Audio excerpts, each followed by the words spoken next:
Hey, good afternoon. My name is Emily Mackel. I am a professor in the Department of History.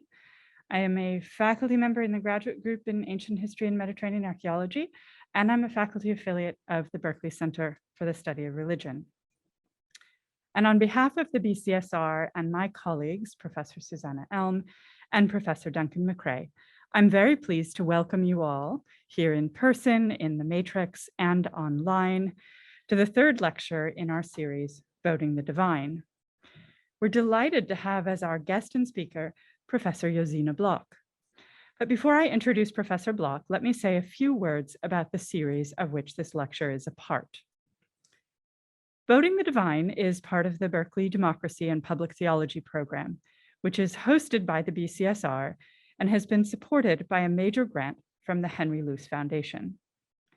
The lecture series is complemented by a graduate seminar on religion and democracy in the Roman Empire, taught last fall by Professors Elm and McCrae, and a graduate working group on the topic in the pre-modern world.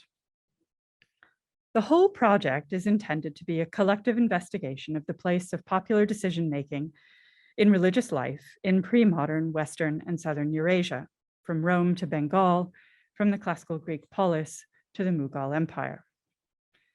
If scholars of modern democracy have, until quite recently, supposed that their subject was inherently secular, the pressures and opportunities of democratic governance in multicultural societies embracing populations with multiple religions has awakened a broad interest in the intersection of democracy and religious belief.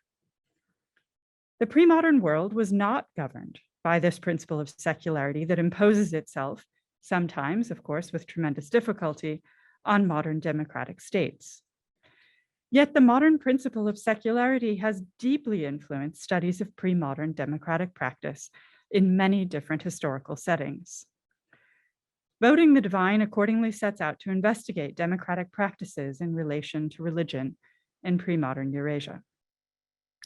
This entails not only the voting that's part of our title, a little bit of a funny title, we've kind of come to agree, but also deliberation and debate, public claim making, and popular demands. In the pre-modern world, such collective human decisions were influenced by and competed with sources of divine authority, which ranged from the interpretation of oracles and omens to priestly expertise, from communal traditions to scriptural hermeneutics. The lectures, seminar, and working group have provided a welcome opportunity to ruminate on this intersection. Now, these kinds of intellectual explorations, especially when they involve partners beyond our campus, don't come for free. And I'd like to express my gratitude to the Luce Foundation and the BCSR for their support of the whole initiative, as well as for the other campus partners who have co-sponsored Professor Blok's visit to Berkeley, the Departments of History and Ancient Greek and Roman Studies, the Aylshire Center for the Study of Greek Epigraphy, and the Townsend Center for the Humanities. So as our plans for Voting the Divine took shape, it was clear to myself, Susanna and Duncan, that Josine Blok would be an essential contributor. It's therefore a particular pleasure for me to introduce her to you now. Professor Blok received her PhD in ancient history from Leiden University and taught for several years at Groningen before moving to Utrecht University in 1997, where she served multiple stints as head of the Department of History and Art History, and one term even as Vice Dean for Research of the Faculty of the Humanities. This means she's a very good academic citizen. She's the co-founder and chair of the European Network for the Study of Ancient Greek History and has been honored with fellowships and visiting professorships from Princeton to Oxford to Paris, as well as being a member of the Royal Dutch Academy of Arts and Sciences.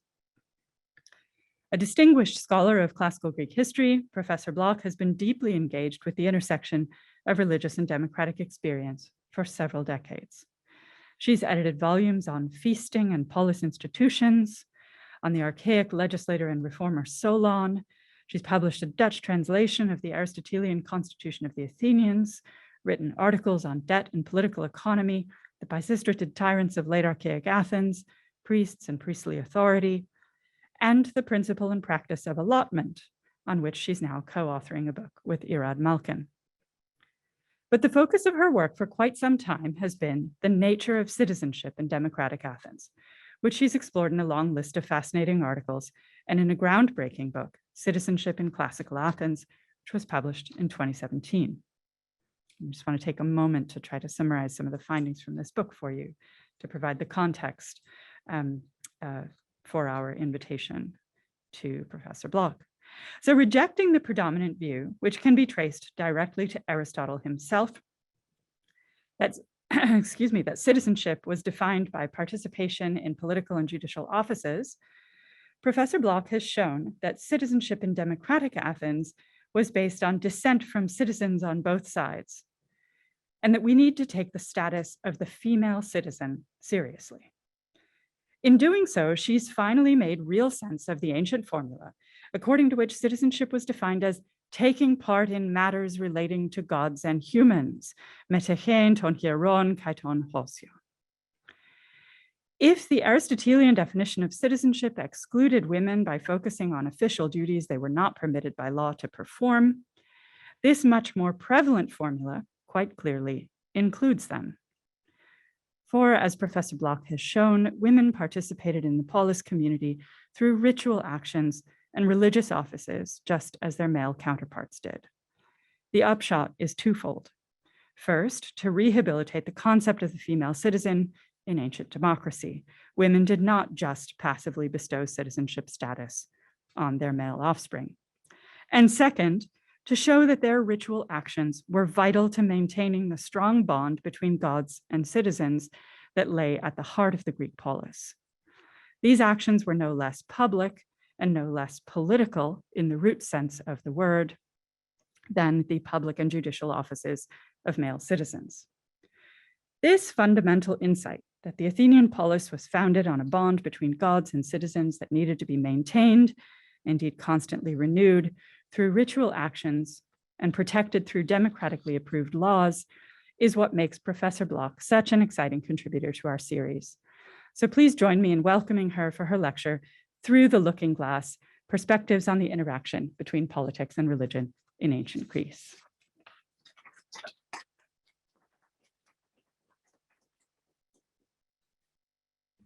Thank you so much, Emily, for your very kind words and for introducing the topic of my book, to which I will return in my talk.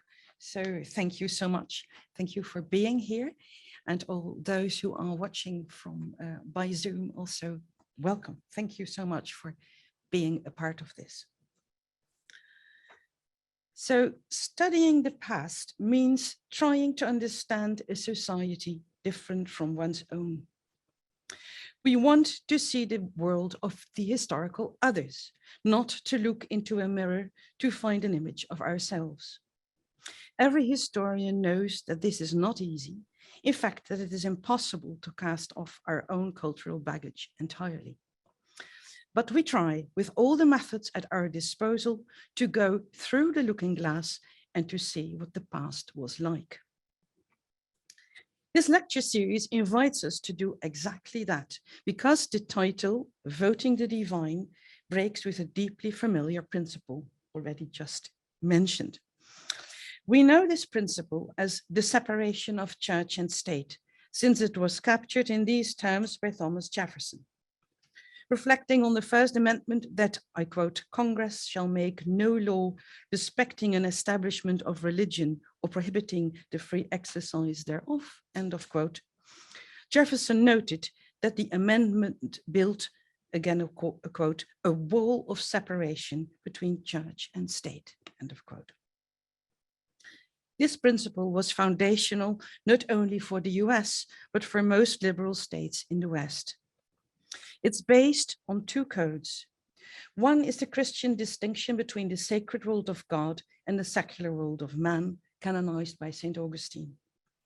The second code is the enlightened political theory of the rights and liberty of individuals in relation to the state.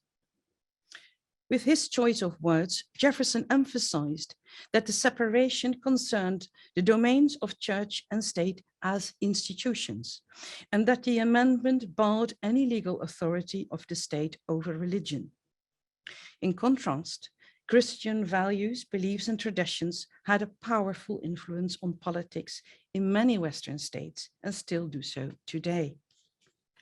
Nonetheless, for most citizens of Western democracies today, the separation of church and state is an uncontested principle, a fixed element of our cultural baggage. Voting the divine invites us to leave all these principles and beliefs behind. And we certainly need to do so when we investigate the world of ancient Greece. Going through the looking glass first requires a mental switch from a world with monotheistic religions based on a sacred text to a polytheistic universe shaped by ritual norms and practices. And we need to leave behind our modern tradition of separate spheres to get in touch with a world where divine and human worlds were essentially intertwined and where religion was entangled with the institutions of the state. Let me first very briefly introduce ancient Greece. It's not so much a geographical as a cultural signifier, as it refers to the civilization of Greek-speaking citizen states, polis, around the Mediterranean, the Aegean, and the Black Sea. All the red bars that you can see here, and definitely not read the names, but just make a mental note of the red bars. Those are all Greek polis. The yellow ones are Phoenicians, by the way. So they were citizen states in this area from the early Archaic Age to late antiquity. My talk today will focus on the classical age from around 500 to 300 BCE, when ancient Greece consisted of over 1,000 independent polis, some of just a few hundred citizens, while Athens, the most populous and wealthy, fluctuated between 60,000 and 120,000 male and female citizens, not counting the substantial numbers of free non-citizens and slaves. The entanglement between the polis and religion that I will discuss in a minute was typical for all Greek polis until Christianity formally became the dominant creed in the 4th century CE. In this respect, I think, all polis were structurally the same. But polis differed from each other in their political constitutions, which defined how citizens were involved in the polis, including in the exercise of their authority over religion. In the classical age, more than half of all polis were predominantly oligarchic. A small minority was controlled by single rulers, so-called tyrants, and nearly half of the polis had constitutions that were to varying degrees democratic. Only in democracies, voting was a meaningful act of political sovereignty. Athens was probably the most radically democratic of them all, especially in the 4th century. Democratic governance required cooperation and accountability. It stimulated literacy, and the polis inscribed a great number of its laws in stone for all to see. Moreover, Athens was also home to an exceptional cultural life with a wealth of literature, drama, philosophy, architecture, and visual arts. Due to this rich productivity, classical Athens is the best documented polis we have, and it tends to be center stage in historical research on Greek political culture. My talk today will be no exception, because in Athens we can see in detail how voting the divine worked. I will first discuss the general outlines of this religious and political culture, and then focus on some documentary examples to give you a more concrete idea of how it all worked. In my talk, I hope to answer the questions underlying this lecture series. Which place had voting in the exercise of religious authority? And what was the relationship between the scope of the group that cast its votes and the authority of the decisions that were made as a result? I will first briefly examine what the Greeks thought the relationship between human and divine to be, and what this belief meant for society at large. With this introduction, I hope to prepare the ground for my main argument. That is, if we want to understand the authority of the polis exercised by voting over religion, we also need to understand the authority of religion over voting. In fact, we can only understand the role of voting in the interaction between these two elements. My talk will take 50 minutes and will consist of these 3 sections and a very brief conclusion. Religion is the belief in transcendent controlling powers beyond the limitations of human knowledge. Usually it takes shape in 3 interconnected forms.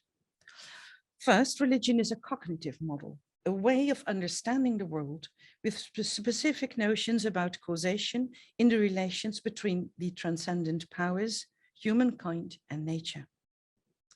Second, religion is a social force that brings people together, often to the exclusion of others. This social bonding may take shape in informal institutions such as rituals and other customs, and informal institutions and associations. And third, religion engenders rules of conduct, both specific rules for interaction with the divine and wider ethics of conduct in the world. To clarify the main aspects of Greek religion, I begin with the cognitive side. In ancient Greece, gods and humans were understood to be essentially different beings. The gods were immortal, eternal, and together they were all-powerful. Each divinity had their own sphere in nature and life, where they could make their powers effective at any time they wished. Humans, by contrast, were mortal. They had to toil daily for their living, and they needed the gifts of the divine powers to make their efforts successful. When humans tilled the earth, the gods granted its fertility, and likewise the gods supported the procreation of animals and of humankind. The gods granted victory in human battles and athletic contests. They bestowed wisdom to human jurisdiction, and they infused the ingenuity that humans applied to their crafts. The gods were present and active in the human world when humans asked them to be so, or of their own accord. Occasionally and unexpectedly, the gods could bring disaster and disease, but normally every god and goddess was, I quote, at work, as historian of Greek religion Robert Parker put it, to make the daily life of humans possible and good. This understanding of the divine world had a direct bearing on the social texture of human society, because all aspects of human life depended on cooperation between gods and humans. Although the gifts of the gods were of a magnitude they could never match, humans gave the gods gifts in return in gratitude and in the hope of continuing the relationship. These gifts consisted first of material goods, which represented the wealth and well-being the divine powers had helped to create, and which were given in recognition of that fact. Such goods were animals or other produce to be sacrificed, and material goods such as land, temples, statues, valuable objects, and money. Second, humans gave immaterial gifts in the shape of festivals, hymns, and contests in athletics, drama, and music. Often the 2 types of gifts came together, for instance, in festivals with sacrifices and contests. All gifts to honor the gods were collectively called ta hira, meaning the things set aside for the gods. How am I for speed? Is this okay? Good. Sharing in the benefits given by the gods was essential to the existence of the community, and so was sharing in the hira given in return. In the sacrifice of an animal, usually a few parts of the animal were burned because the smell pleased the gods. The meat was partitioned among the worshippers. In this way, sacrifice simultaneously created vertical ties with the gods and horizontal ties among the community. And partaking in religious festivities, such as a choral dance, on song or athletic competitions, of course, did likewise. Such a firm and lasting relationship with the gods was foundational for every community in ancient Greece, from the household all the way up to pan-Hellenic associations. Of all these levels, the polis was the most salient as a social, religious, and political unit rolled into one, as Christiane Souvigno-Inwood has persuasively argued. I should like to add here that the interaction with the gods was not only a communal affair. Evidence of individual piety abounds in the ancient Greek world. That said, individual piety usually took place in the context of the communal relation with the gods. And this communal religion is definitely what matters most for our present topic. Finally, religion engenders rules of conduct. Greek value terms and inscribed norms reveal the rules of conduct that the gods expected humans to observe towards themselves and towards other human beings. The rules concerned various settings, but together they were captured in one word in ancient Greek, hosea, perhaps best translated as pious respect. Towards the gods, hosea entailed honoring their divine powers and the rules of their cults. Towards other humans, it meant hospitality to guests and refugees, proper care for parents and children, burial of the dead, and keeping one's oath. Saskia Peels has shown that all conduct contained in Hosea supported long-term reciprocity, both among humans and between humans and gods. When humans fulfilled their obligations of giving return gifts and observing proper conduct, the gods were pleased, full of warm feelings called charis. They would show their pleasure by continuing the gift of their powers and other support. All of this created a strong bond between humans and the gods, even if it was a bond not without difficulties. Humans were fallible, after all, and the gods were not always predictable. Getting to know the divine will through oracles or by divination was imperative.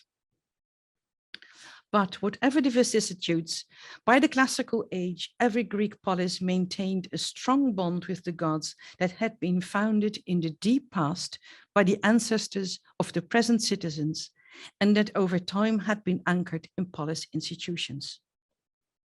The result may be called a covenant between the polis and the gods.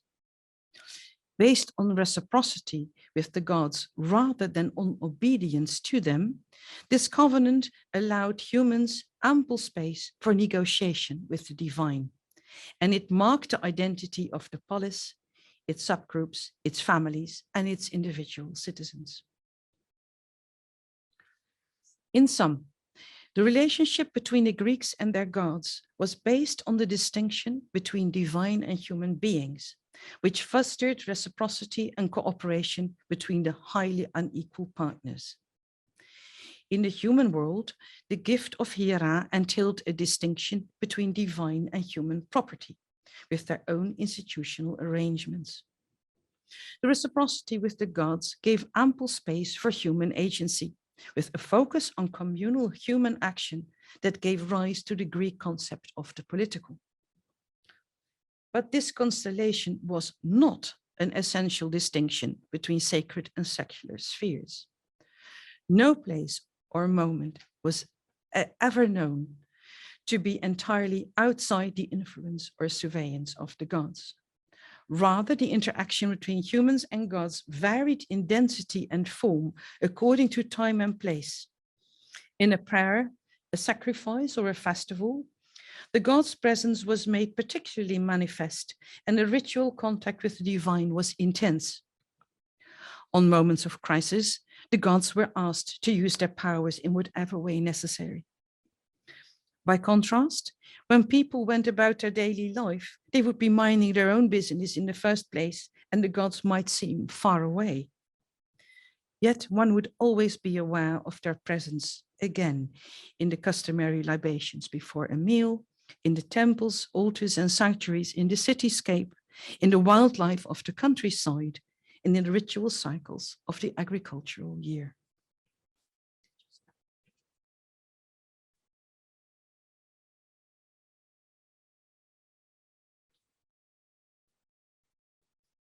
So now to religious authority.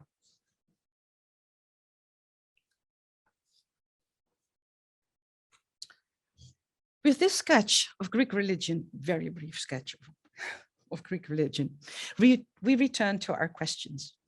What was the role of voting in religious authority, and what did the scope of the voting group mean in this context? The short answer is that with the gradual consolidation of the polis, each polis came to hold authority over religion, and that in democratic polis, the sovereign demos exercised this authority by voting in the assembly. But the demos could only do so because the covenant also worked the other way around, making religion a source of legitimacy for the people's decisions. It concerns two essentially connected elements, of which I will first trace the authority of religion over voting. In Greece, the idea that the people were sovereign had a long tradition. The Homeric epics and some early laws testify to the nominal right of the demos to be heard on major decisions. How much salience the demos in fact could muster in the archaic communities, which were dominated by wealthy elites, is questionable, but not relevant here. What matters here is that from the classical age on, in every polis, the notion prevailed that its covenant had been created by the ancestors and implemented over time as the ancestral customs called ta patria. And this idea was partly a product of historical imagination and partly of historical reality. But the nominal claims of the demos did not lead to sovereign assemblies everywhere. From the 5th century on, as I mentioned before, many polis became oligarchies, where the common people were sidelined as much as possible. By contrast, many other polis became democratic to various degrees, where the demos gained access to some or all polis offices, and where the sovereignty of the people, expressed in voting in the assembly, became legally binding. I will therefore focus on democratic polis, where voting was effective, and on Athens in particular. In the legislation of these polis, we see human decision-making in cooperation with the gods and religion as a source of legitimacy. When the demos met for deliberation and decision-making, the gods were invited to be present, to guard the proper procedures for the welfare of the people. When the members of the council, the board with the primary executive and pre-legislative duties, entered office, the gods secured their oath. The councillors swore that they would advise the assembly according to the laws and for the welfare of the community. Prayers opened the sessions of the council, and a purification sacrifice the sessions of the assembly. At every meeting, the assembly learned the gods' state of mind through the results of sacrifices. For particularly difficult issues, and for matters that had directly to do with religion, polis consulted the gods in the oracles of Apollo in Delphi or in Didyma, or of Zeus in Dodona. The gods were also considered to contribute actively to the legislative process, and their agency was made visible in the presentation of the laws. Ever since the Greeks began inscribing laws in stone, many laws opened with the word God or gods, theos or theoi, and this heading appeared irrespective of what the law was about. The example from Athens you see here is a decree honoring a man from the Isle of Skiathos. The gods have no role in the decree, except in the heading theoi, legible for those of you who can read Greek. According to William Mack, the words theos and theoi indicate the divine agency, but without specifying which gods were involved.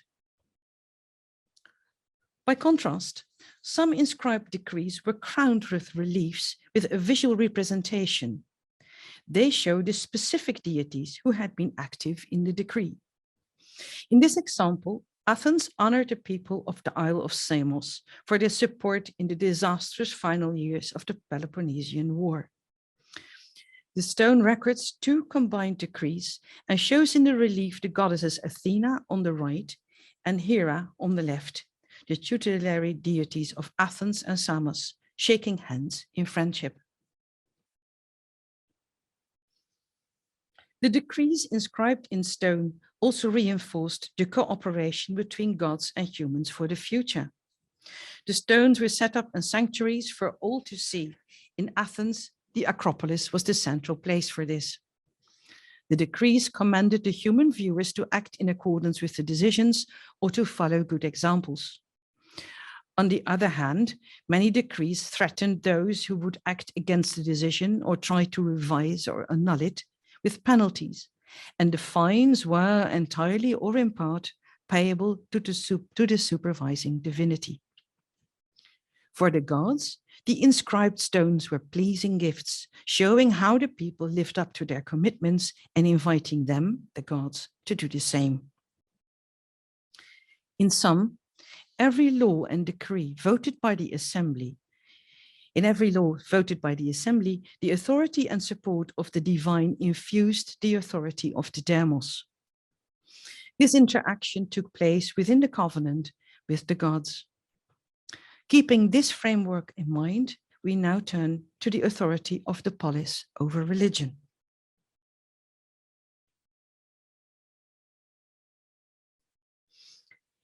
When we want to understand what voting meant for the authority of the polis over religion, we need to know why the polis exercised this authority, how the voting worked, and what it was about.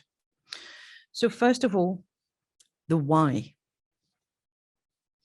The intervention of the polis in religion was motivated by the fact that responsibility and authority are two sides of the same coin. Given the significance of hiera for creating and sustaining a community, every Greek community was responsible for its hiera, and responsibility implies management. The central role of the polis in the exercise of this authority in the classical age was the result of a long process. In the early archaic age, local communities, families, and cult groups all had their own sacrifices, festivities, and other rituals. When the scattered communities and groups clustered into coherent and viable citizen states, the local and private cults were not abolished, but gradually brought under the umbrella of the polis, and some were turned into public hiera for the entire polis or its subgroups. The outcome was a patchwork of public and private, central and local cult practices under the aegis of the polis.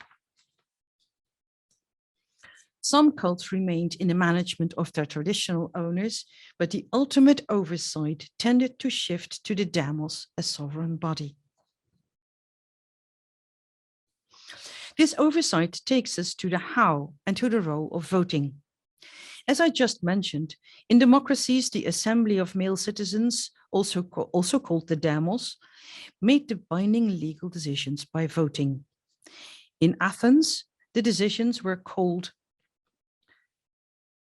laws or decrees depending on the historical period and on the kind of law. The decision often followed an advice of the council, but the demos could also pass a decree without such an advice, and citizens could take the initiative and make amendments. In the assembly, 6,000 male citizens were the quorum for voting, and the maximum number the meeting place, the pnyx, could hold. This means that on a fluctuating demography, between 10 and 25% of the male citizens sufficed to represent the whole citizen body. Voting took place by show of hands and was decided on an estimated majority. Here you see an example, a decree from Athens inscribed in stone and set up on the Acropolis. Its opening lines, called the prescript, indicate the institutional context of the decision. The Council and Assembly as sovereign body, the subgroup who chaired this part of the year, the chairman of this session, the secretary of the Council and Assembly, and the citizen who made the proposal, here a certain Kallias, after whom scholars have named this decree. Over the years, more elements were added to the prescript. Most importantly, the name of the annual archon, the high magistrate, that established the date. The archon year ran from July to July, so bridging 2 years in our time reckoning. And you may have noticed this on previous examples that I showed. Here, the archon is unfortunately missing. In this decree, the Council and the Assembly decided to repay the money the polis had borrowed from the gods and to create a new treasury for all the money belonging to the gods in Attica, the entire area of Athens. This decree brought the financial management of the major cults under the governance of the polis. With this decree, we have already moved to the question what the voting was about. The Kallias decree is about the property of the gods, a sizable amount of wealth in money, land, buildings, and valuable votives, for which the polis was responsible and that it often used as a borrowing bank. But the authority of the polis over religion covered many more aspects.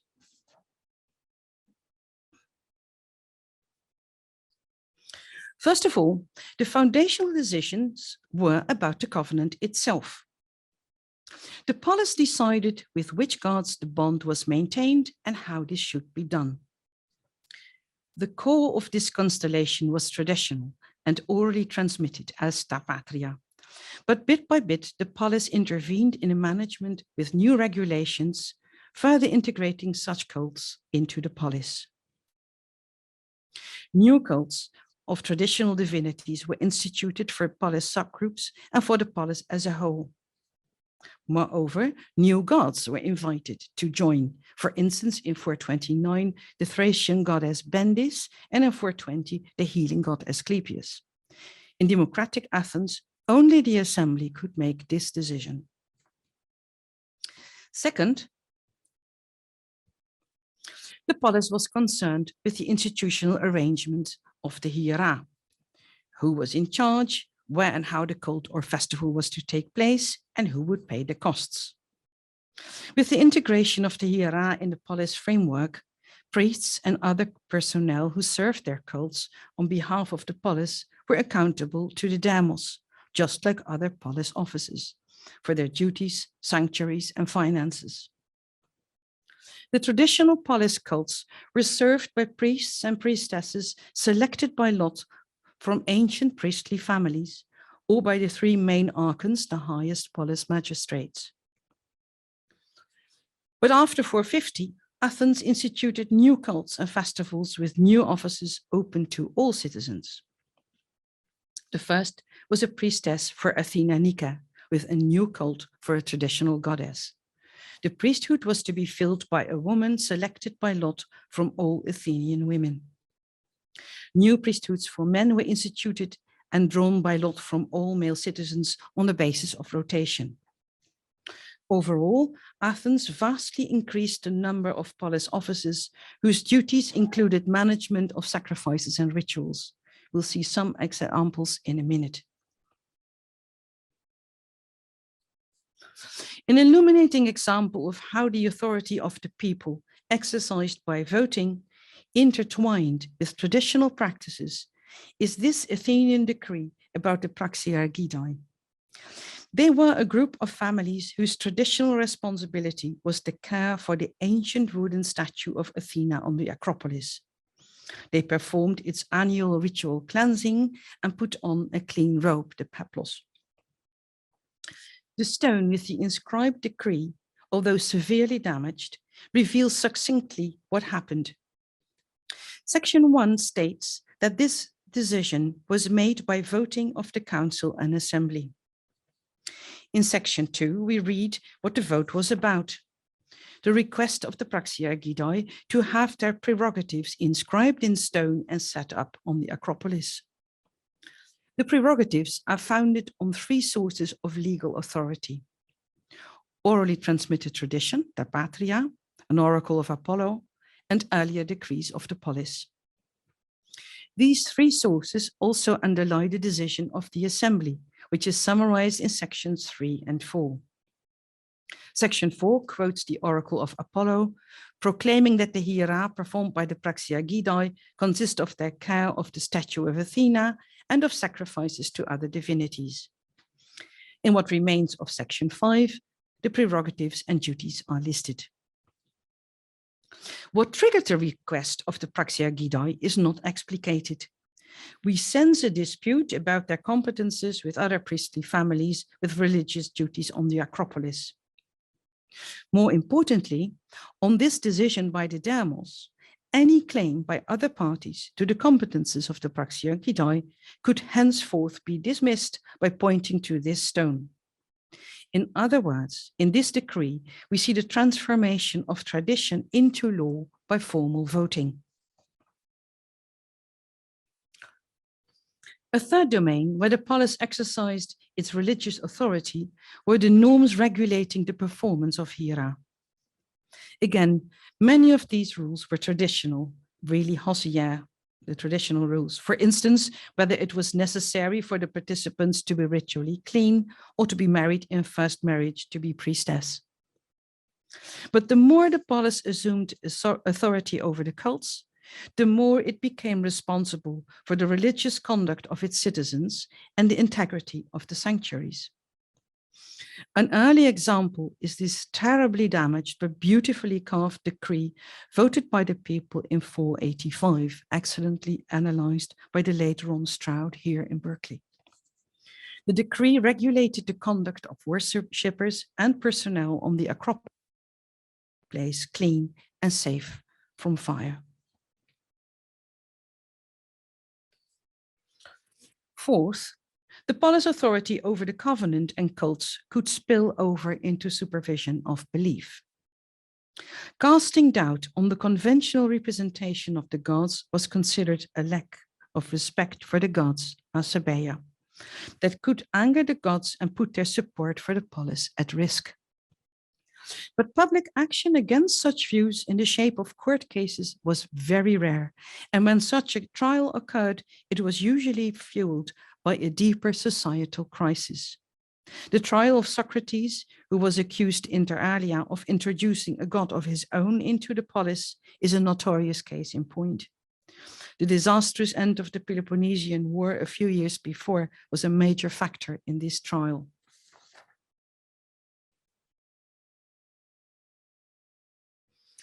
Last but not least, the authority of the polis over religion meant they had to manage the money involved. And the last document I want to discuss is this section of an account of public money involved in hiera. Please don't try to read it all, but let me clarify what you see here. On the surface, it's just a list of revenues, straightforward to the point of being a bit boring. But under the surface, we may reconstruct how the polis adjusted the traditional bond with the gods to its institutional management. You see here a section of a vast account drawn up by the two highest financial boards of the city, the treasurers of Athena and the controllers. They do not figure here in this section, but at the top end of this long inscription. It covers several years, beginning in 334 with this list of the revenues of animal sacrifices. Revenues may be surprising. There is no such thing as a free sacrifice, as hiera cost money. Some costs were borne by the gods themselves, but the people provided most of the money. The hiera were, after all, their gifts to the gods. But animal sacrifice also yielded money. After the gift to the gods and the distribution of the meat, the bones and hides could be sold to be crafted into leather, glue, tools, and so on. The revenues of these sales went either to the divinity in whose honor the sacrifice was made, or to the officiating priest or priestess, or to the public treasury, depending on the rules of the cult. An issue in point could be who had provided the money to buy the animals. This account concerns the revenue of cattle, a costly sacrifice fitting the festivals of the whole polis. The animals had been purchased with public money, that is, of the Athenian people, and the revenues were the sales of the hides of the slaughtered cattle. At the top of this list, you see the heading, that this is the account of the treasury of the hides. This treasury and the entire account exemplify a new financial policy introduced by the statesman Lycurgus in the 330s. After the terrible defeat of Athens by Philip of Macedon in 338, Lycurgus wanted to raise the self-esteem of the Athenians by new legislation to boost the Athenian cultural heritage of its festivals. Over time, democratic Athens had created an exceptionally dense program of public hiera to feast both the gods and the citizens, but it also was notoriously expensive. Lycurgus needed to raise the income of the polis, and one way of doing so was stricter financial management. In the new treasury of the hides, the revenues were to be returned to the public treasury when the hides had been sold. This section of the account shows the new policy just beginning, halfway the year in the archonship of a certain Ctesi class. The account consists only of what you see in the list under entry, and I added all the other information. Enough of the stone survives to get a clear picture. Every entry first mentions the board of officials in charge of the feast, and next the amount of the revenues from the sale of the hides, and I set the amount in bold. Some hierae were quite ancient. The second entry, for instance, reads, received from the overseers of the mysteries, that is the board in question, the revenue of the Dionysia in Lenaion, 106 drachmae. As a festival for Dionysus, it dated back to the Archaic Age. I'll be back to this in a minute. Other hierae were quite recently instituted, for instance, in the entry 3, the sacrifice for good fortune. In the final line, we find the total sum at the end of this administrative year. A first striking feature of this account are the various boards responsible for the hiera and the money. They were all filled by citizens for whom holding such an office was both an honor and an obligation, part and parcel of citizenship. How such offices were distributed and who had access to them were crucial features of the constitution of a polis. Typical for democratic Athens was that many offices were filled by drawing lots from all citizens. In the present case, the cattle buyers, the 3 boards of managers of the hiera, and the collectors. Again, it was the assembly who decided by voting on the manner of selection and the duties of the officials. On the far right side, you see the result when we dig a bit deeper under the surface, namely an impression of the scale of participation in the hiera. With the revenue of sold hides listed in the entries, and on an average value of 10 drachma per hide, we arrive at an estimated number of cattle slaughtered. And with an estimated 160 portions of meat per animal, we also get the number of participants who received a portion. The numbers are very tentative, so please take them with some grains of salt. But we can be fairly certain that in each festivity, thousands of people participated. When finally we dig even deeper under the surface, we can reconstruct what Angelos Chaniotis calls the stratigraphy of religious authority. We saw something similar in the decree about the Praxearchidoi. Chaniotis' layers are set in blue on the left, with the most ancient below and the recent on top. It is a stratigraphy, just as in an archaeological dig. You understand the metaphor. In an example of this account of the hides are again the Dionysia in the Lenaion. The top layer is this account. And on the bottom layer below, the festival probably began life in the early Archaic Age as rituals for Dionysus. Oversight of these rituals became the patria of 2 priestly families who were also in charge of the mysteries of Eleusis. This ancient core was refurbished, presumably in the late 6th century, when a drama competition and a procession became attached to the rituals. The archon called the basileus supervised the competition, and he organized the procession together with officials belonging to the priestly families, to whose patria the cult originally belonged. This refurbishment of the ancient Dionysia must have been the result of a law of some kind. At some point, a sacrifice of 10 cattle was added, paid for by the people. By now, we have arrived at the time of the classical democracy, and the cult was firmly included in the framework of the polis. A board was established as the overseers of the mysteries, who also supervised the Dionysia in Linnaeum. In the 4th century, the overseers were a board of 4, 2 elected by the people from priestly families, 2 from among the whole people. By the time of this account, they were responsible for the sacrifices and made accountable for the hides sold after the festivities. Every step in these arrangements, at least in the classical period, was the result of voting by the assembly. It's high time now for a brief conclusion. I have argued that in classical Greece, the polis exercised authority over religion in legislation, at the executive level, and in the judiciary.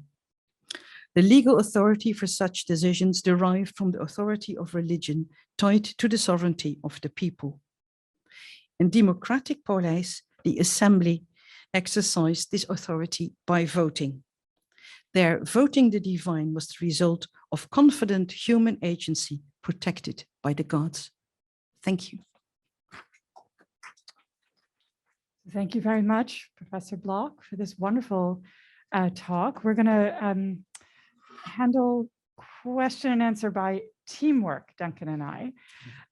So I'll invite the audience here to ask questions, and Duncan will also signal to me along the way questions that might be coming from our audience that's on Zoom. So the floor is open to those who are here in the room. Thanks very much, Professor Blok, for this very well presented and insightful talk. An ignorant question from a Romanist.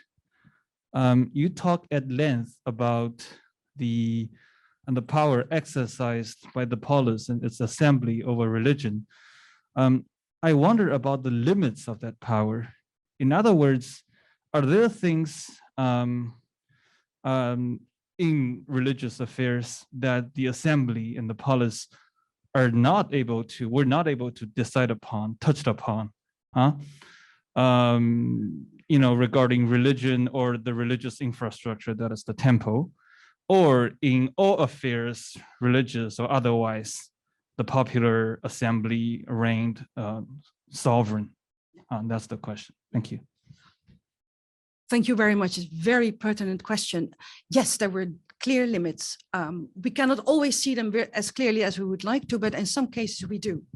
I think that, say, in particular in the traditional part of religion, there were core elements that were considered to be so much, say, of the cult itself, that the assembly did not touch those.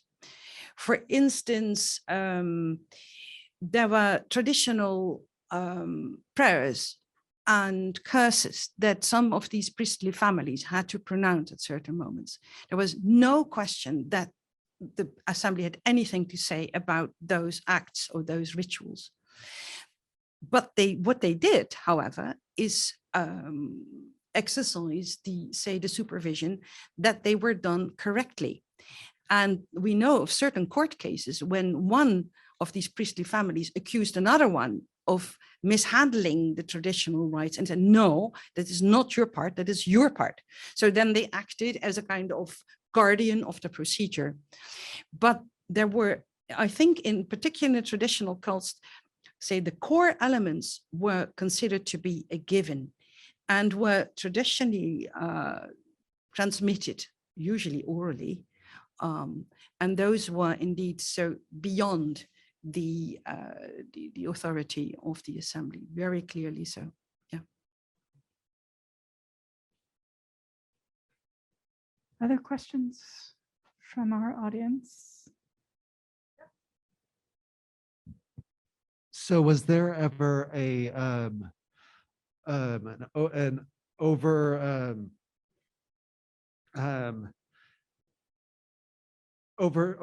practice of religion that exceeded typical practice of religion? I'm sorry.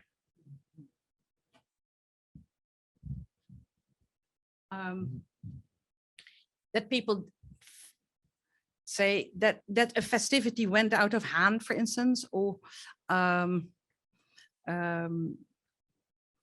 should try if I can find an example of this.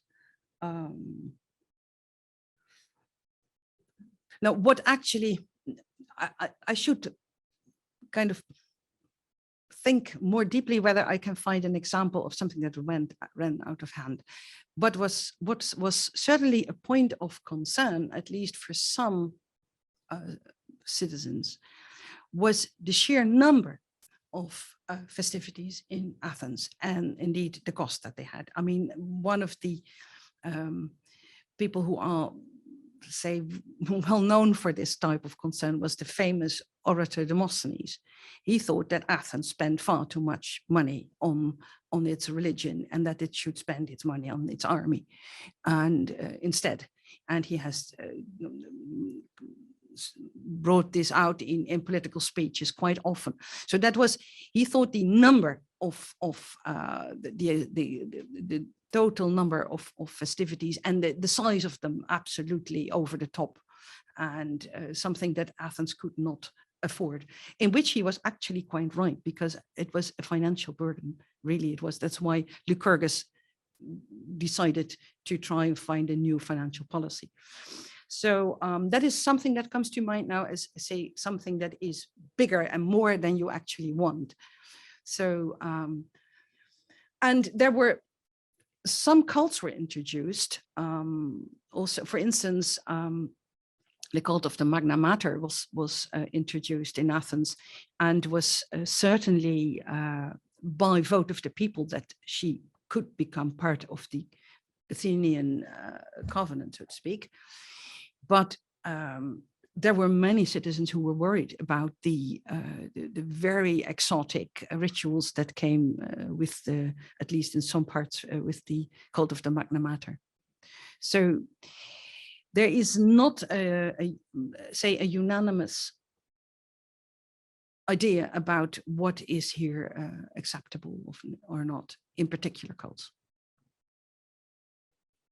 Duncan has a question from the Zoom audience. It's actually a question from me. Even better. So my question is actually, I'd like to hear more about this theos. This is very strange to me, that they put the word ungrammatically at the front, right? It's just a nominative, right? It's just a plain statement of the agency of a god without any verb or anything. So I was really struck by the way you put that as a statement of divine agency. But I was kind of wondering whether you have more thoughts about exactly how that works. And I noticed right after that, you put up the Callias decree, which seems so important from the perspective of religion, and there's no theos or theoi. So yeah, whether you have more thoughts on the nature of that agency, and secondly, its variability in appearance. Yeah. Thank you so much for bringing this up. I mean, the theoi heading is so puzzling, and it is surprising how little scholarly research has gone into this topic until recently, because it is everywhere, but it is not on all laws. It seems I have found no certain pattern in that you can say, well, in those decrees, it's necessary, in those we can do without or whatever. And scholars have also wondered what it is. Is it a kind of evocation? Gods, look at this. Or is it an invocation in the sense of a prayer? Gods, help us with this. Or there was for a long time just one article on this by Robert Pounder in the 1980s, and he suggested that the practice, which is actually so quite erratically practiced in visible on inscribed laws, may have come from the ancient Near East, that it was the practice of the reference to the gods on the kuduro. Do I pronounce it correctly? That could have set this in motion. But there are too many differences to make, at least in my view, to make that a convincing explanation. But it has been a long while until serious research has been done on this. And I use here the findings of William Mack that I referred to from just 4 years ago now. And I know of another young postdoc who is now working on this theos theoi.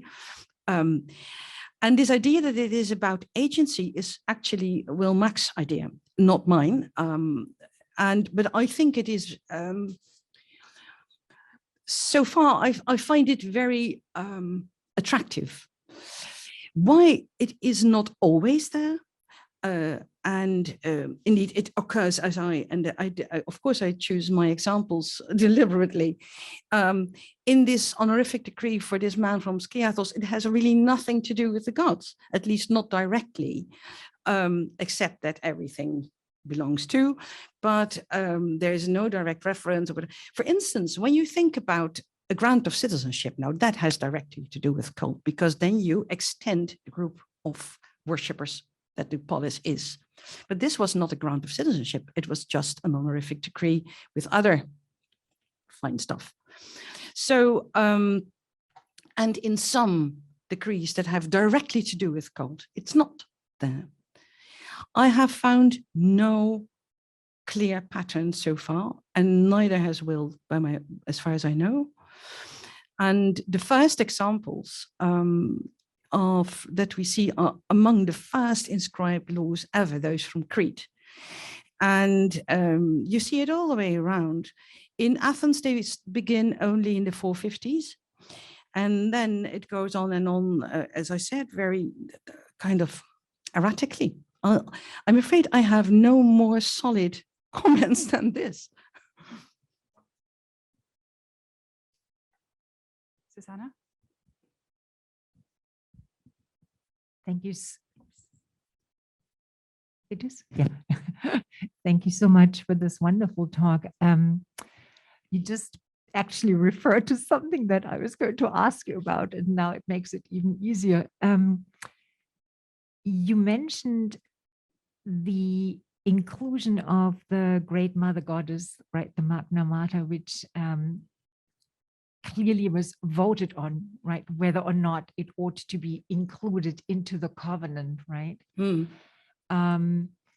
And it's of course interesting that this cult was sort of invited in so many different ways, and every single time it's invited in, it creates a lot of controversy, right? Yes. So this is a perfect divinity that forces consensus, right? That it forces kind of those who vote to reach a consensus, I presume, before voting.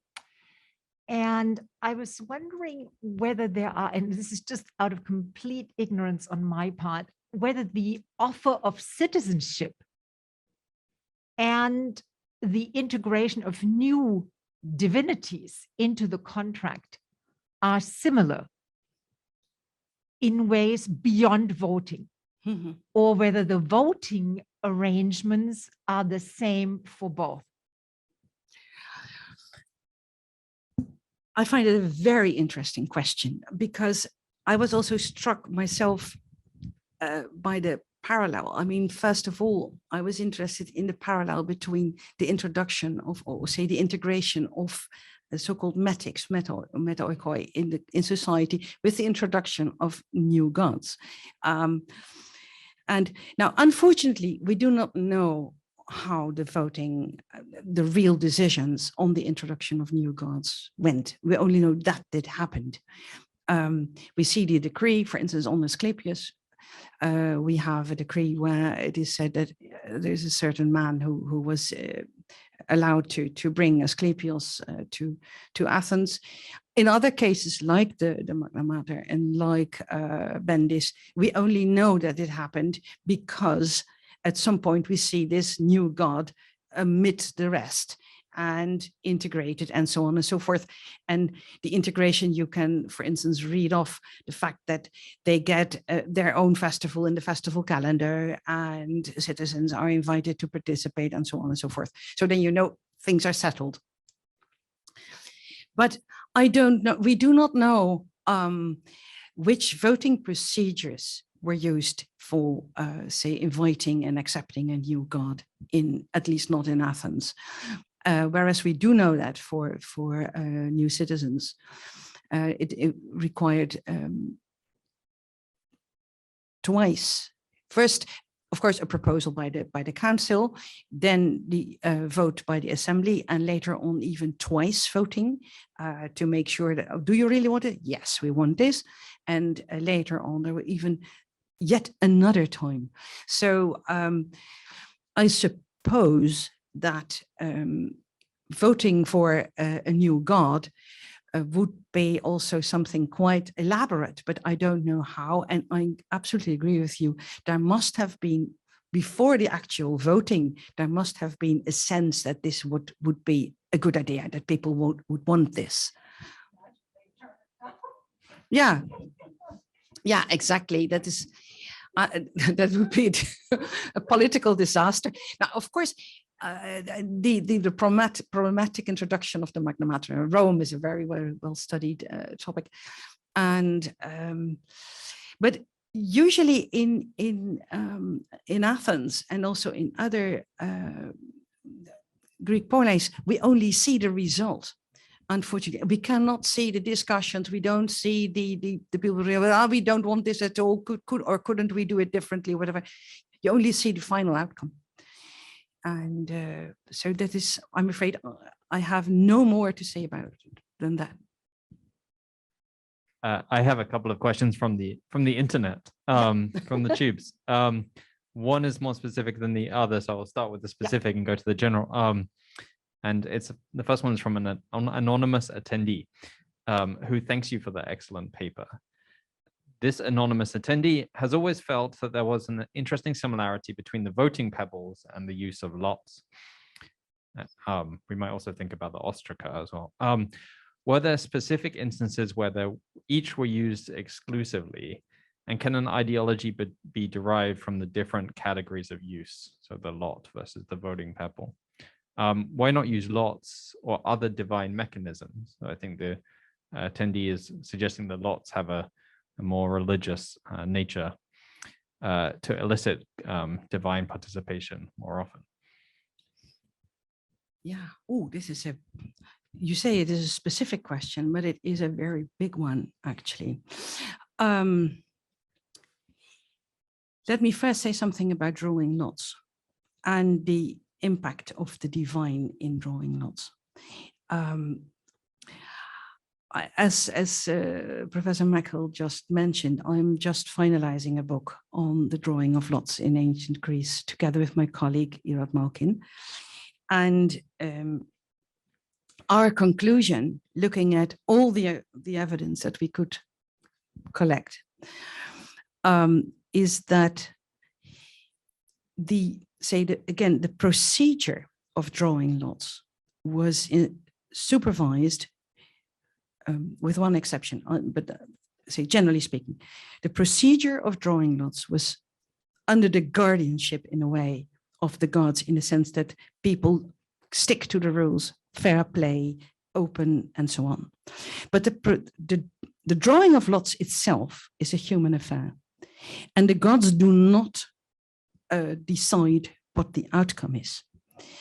And that is a very important thing. The only caveat that I was just thinking of is when lots are used for divination, then obviously you use lots to know the will of the gods.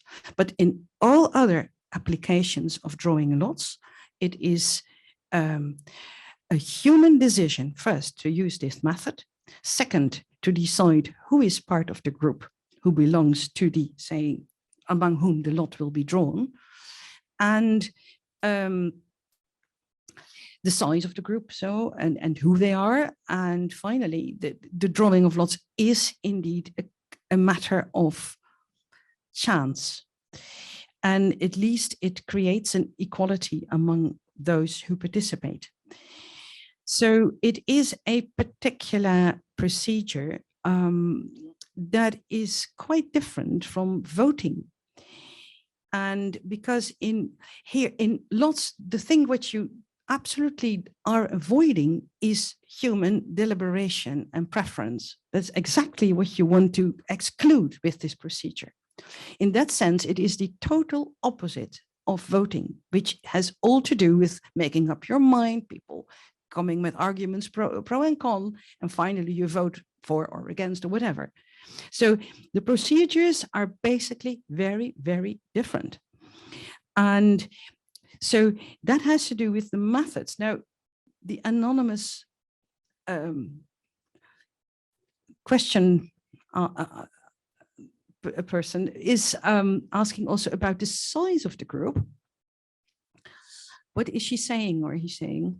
The question asks ultimately how the distribution of selection by lot versus, as you point out now, deliberation and voting. Yeah. And whether you make much of the distribution between those two. I mean, obviously that's like a big deal in the Athenian democracy as a system anyway, Yes. but is there other distinctions related to your material between what gets voted on, what gets chosen by law?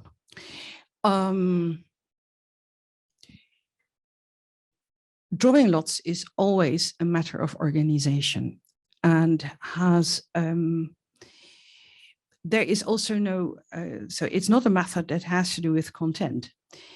And the only thing what you do is say that this is a means of distribution. Whereas voting and everything that comes with it, as I just said, has to do with what you're voting about. Now, in the what I'm dealing with is, say, when you look at democracies, and it's also a very relevant topic today, whether, I mean, there's a whole movement all over the place in Western democracies in particular, whether we should perhaps not replace, but add to our representative systems based on elections. We should add bodies created by selection by lot.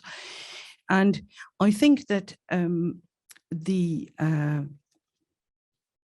what is important is the only point where we occasionally in the evidence really occasionally see a clear effect of that. We say, well, here drawing lots means that the gods have made their choice is in the choice of priestly personnel. But it is rare, actually. It is much rarer than I thought in advance. And I think it was important when the lot was introduced as a very deeply contested method, also in ancient Greece. We tend now to think, oh, polis, democracy, selection by lot. It was not at all like that. And that these instances of some priestly selection by lot have been among the factors to get, say, this system introduced in a system that also in Greece was based entirely on inequality and difference between citizens. And then the use of the lot is absolutely in opposition to that situation. Yeah, and from the perspective of Rome, it's the most radical thought to have non-special people serve in those key priestly offices. Yeah. So to ask the more general question, this comes from our colleague Nikolaos Papazarkalis, someone who should know about this. So Nicolaus asks, how different does the regulation of religious authority look in non-democratic polis? So perhaps beyond Athens. And he says, obviously, the two obvious types are oligarchies and tyrannies. But he says he's really interested in tyrannies. He assumes in oligarchies, the aristocrats do it still collectively, but in smaller groups. Yeah, how about tyrannies? And yeah. Oh, again, I'm going quickly through my memory whether I know of an instance of a tyrant who changed cults in any sense, significant sense.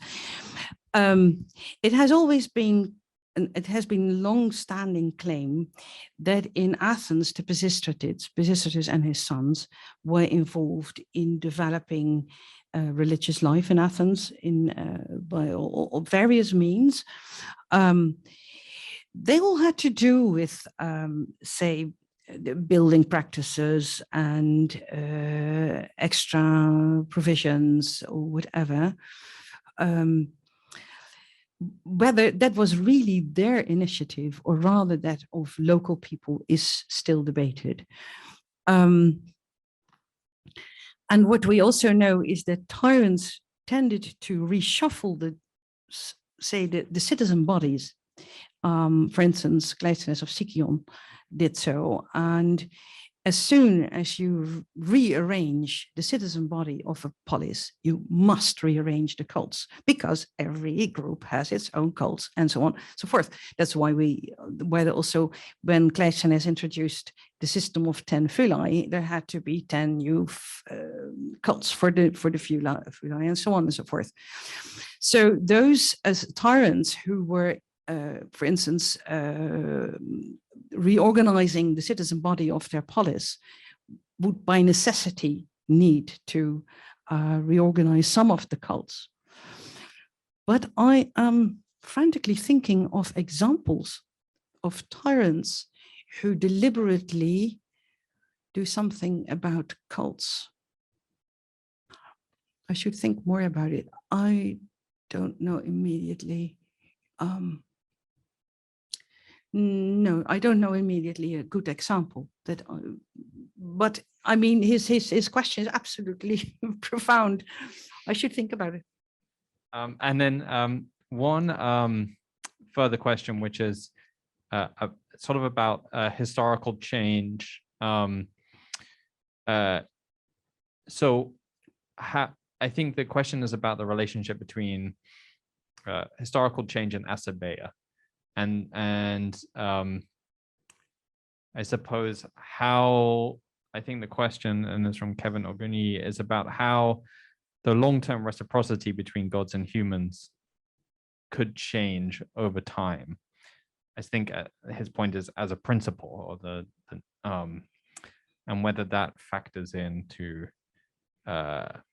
democratic sort of decision. I honestly don't think that the principle changed that much. What changed was the shape society gave it, but not in principle. I think it remained the same system, because that was the way gods and humans were perceived. And that was the way they could interact with each other. But what changed enormously was indeed the interventions of the polis, how they did this. And for instance, in the Hellenistic era, also the various political systems changed enormously. And that had an effect on who was in charge and who ran the money and the blah, blah, everything that comes with it. But I don't think that actually the underlying idea changed that much. Of course, in cases of enormous disasters, people were at a loss what was happening. And there's this very, very interesting passage in Thucydides when he tells that in the years just preceding the outbreak of the Peloponnesian War, that all kinds of disasters were occurring, earthquakes and the birth of misshapen animals and people, and he does not say, I think it showed that, but he says people thought that this indicated that something terrible was afoot. So in times of disaster or impending disaster or afterwards, people had obviously the idea that something had to be rearranged, that there was something wrong.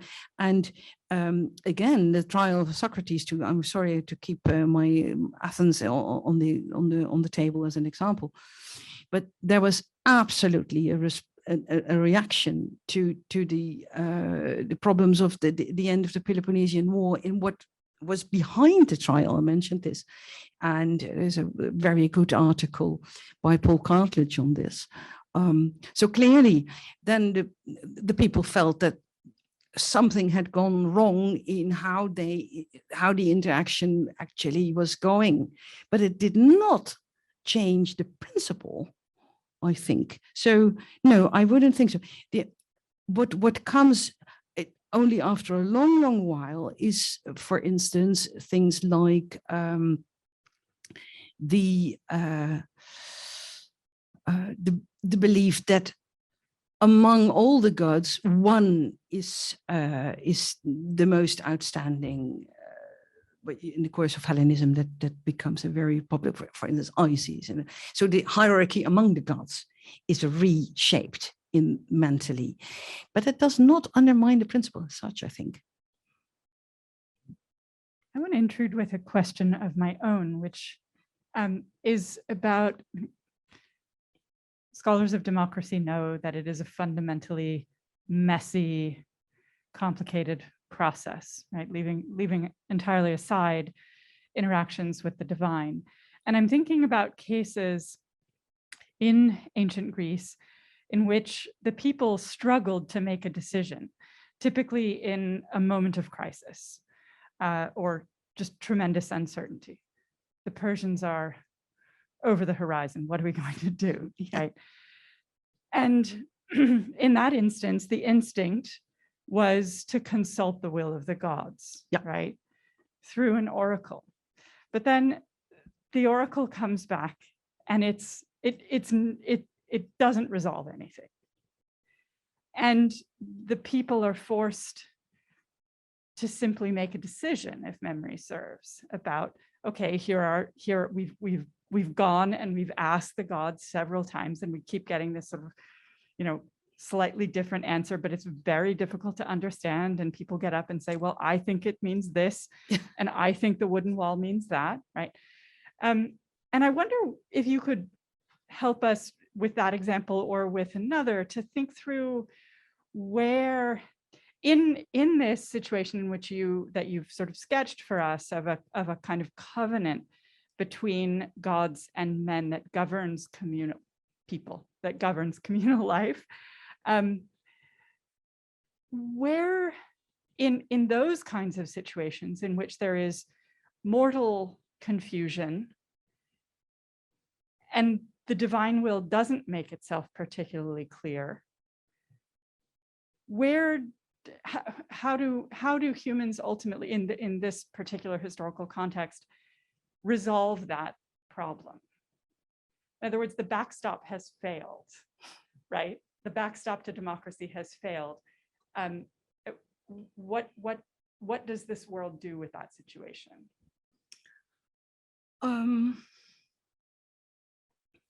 Well, it is a recurrent, it's very good that you bring this up, because it is a recurrent theme also in Greek literature, that it is very difficult to know what the gods want. And also that the whole problem of also the gods' justice, that you have to wait very, very long before any justice is being done. Why? But indeed also on moments of crisis, you're obviously thinking of indeed the wooden wall oracle and the explanation that of Themistocles that carries the day and so on, which is of course, we only know the stories, huh? That is also makes say getting a clear picture of this a bit difficult, because what we get in Herodotus is a story of more than 50 years after this, and embellished in every sense. So it's difficult to know. But indeed, I think that the inclination to ask the gods for their opinion is, in cases of deep doubt, is enormous. And that's also why they are very insistent. They go back and forth, and it is very difficult to get an answer from Delphi, but you go there and you wait and you do it again and you try, unless, and often I think the answers were much clearer than the literary tradition tells us. I mean, that is, as you know, the most of the questions asked to the gods is, shall we do this or that? So the answer could be far more clear. That said, I think certainly that in this respect, the story of Herodotus about the explanation of the oracle about Salamis is in a way representative, that ultimately it comes to human discussions. And there, indeed, the most prominent speakers would try to persuade the others. I mean, the very famous or infamous case of the Mytilenean debate is, even if we keep in mind that this is Thucydides' representation of a discussion, still, I think it says enough of how two points of view are brought in to bring the assembly to a certain decision, where they also do not know what to do, because I don't have to explain the whole situation. And a final interesting example is, and then you are in the later 4th century, is the problem that the Athenians had with the neighboring polis of Megara on the sacred Orgas, on the terrain in between, and that they didn't know what to do, and whether they should cultivate it or whether it was for Megara, or who was anyway to decide on this. And what they do is not just ask the oracle of Apollo and Delphi to explain this, but they make the whole oracular consultation into a public event. Every step on the way of asking the question and getting the answer is done in the midst of the people, so that they, even if they do not vote themselves, they are all witnesses to the answer that is the question that's being asked and the answer that they get. And so in this case, they have the problem resolved by bringing the answer in the center of the assembly. But I think that ultimately it comes down, as it still does today, on the people who speak in the community. Right. Just we looked at this question of the oracles to do with the Persian wars in our workshop with the graduate students on this topic. And I see Yesenia Brambila in the back, and she pointed out that if you read one of the oracles, it's a piece of piece of Greek poetry, the gods themselves are deliberating, and Athena goes and she's trying to talk to Zeus and make sort of a persuasive argument. So it's not just that the people still have to debate. I think that's right, but also the poetic text embedded in Herodotus implies that the gods themselves have to figure it out, right? There's more than one of them. That's part of the polytheistic aspect of it all. I will just, there are no more questions from the chat, but someone did point out, John Dowcas pointed out that one possibility for a tyrant and religion is Cleisthenes of Sicyon and the hero Adrastus mentioned in Herodotus 5. So there is a exactly possibility. That's what I meant, whom I mentioned, Cleisthenes of Sicyon, with the rearrangement of his citizen that had to do with the hero Adrastus. Yeah, that's true. Any more questions? Okay, it remains for us to thank Professor Blok for this wonderful lecture and this rich contribution to our series. Thank you.